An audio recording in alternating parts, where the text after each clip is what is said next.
एक पिता की दर्द भरी कहानी। एक गांव में एक छोटा सा बच्चा था।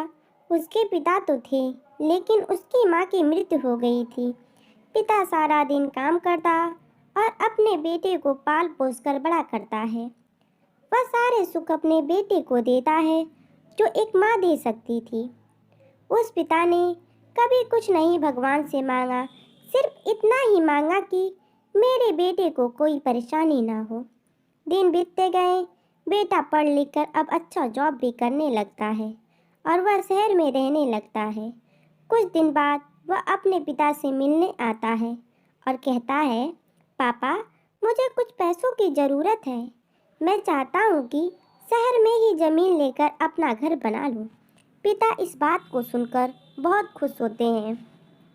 सोचते हैं कि मेरा बेटा है, एक ना एक दिन नाम करेगा। जिंदगी भर की बचाई हुई पूंजी को निकालकर अपने बेटे को दे देता है। बेटा शहर चला जाता है और उन पैसों से अपना घर बना लेता है।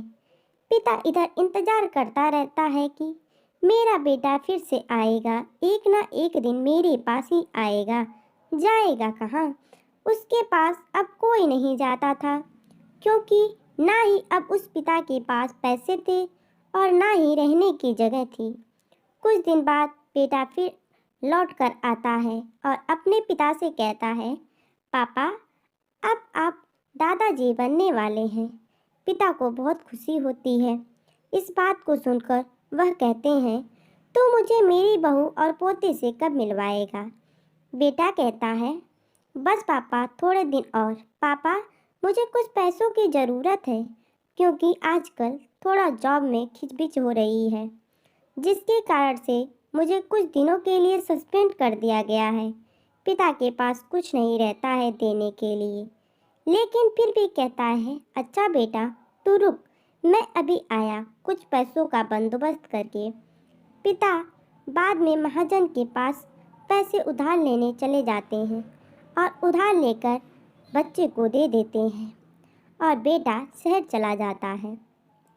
बरसों गुजर जाते हैं। पिता सोचता है कि मैं तो अब दादाजी बन गया हूँगा। मेरा बेटा पता नहीं मेरे नाती को लेकर कब आएगा।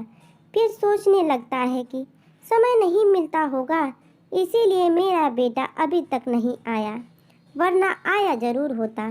तब तक महाजन 2-3 आदमी को लेकर उस पिता के घर पर आते हैं और कहते हैं कि आपके वादे के मुताबिक मैं पूरे 3 महीने बाद आया हूँ अपने पैसे लेने।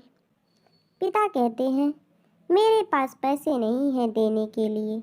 महाजन कहता है, जब आपके पास पैसे नहीं थे देने को तो आपने मुझसे उधार क्यों लिया?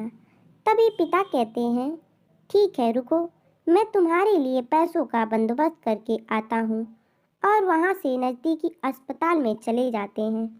वहाँ जाकर अपना ब्लड डोनेट करते हैं और अपनी एक किडनी बेच देते हैं और उस महाजन का पैसा चुका देते हैं। किडनी बेचने के बाद उनकी स्थिति और भी खराब हो जाती है और वह इस राह में जी रहे होते हैं कि मेरा बेटा एक दिन जरूर आएगा।